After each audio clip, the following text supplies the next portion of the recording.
फक्त 2च गोष्टी वापरून चवीला अप्रतिम अशा आपण साबुदाण्याच्या उपवासाच्या पापड्या बघणार आहोत. त्यासाठी मी इथे साबुदाणा 1 पाण्याने स्वच्छ धुवून घेतलेला आहे. नंतर साबुदाणा बुडेल इतपत मी पाणी टाकून घेतले. किंचितसं साबुदाण्याच्या वर पाणी टाकायचे. साबुदाणा जास्त गाळ होईल असा आपल्याला भिजवायचा नाही. या पद्धतीने तो 2 तासानंतर भिजून तयार झालेला आहे. त्यात मी 1 टेबलस्पून एवढं मीठ टाकून ते हाताच्या साहाय्याने व्यवस्थित मिक्स करून घेतलेले. खूप झटपट आणि चवीला अप्रतिम अशा ह्या साबुदाण्याच्या पापड्या बनवून तयार होतात.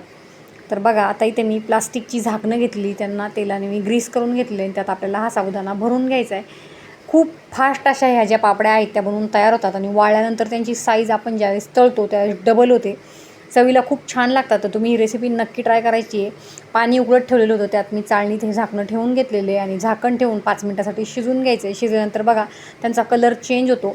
आता हे झाकणं आपल्याला एखाद्या साडीवर किंवा प्लास्टिकच्या कागदावर उलटे करून घ्यायचे आणि या ज्या पापड्या आहेत त्या बनवून घ्यायच्या आणि 2 दिवस त्या छान अशा उन्हात वाळून घ्यायच्या आहे. नंतर त्या आपण उपवासासाठी तळून घ्यायच्या आहेत.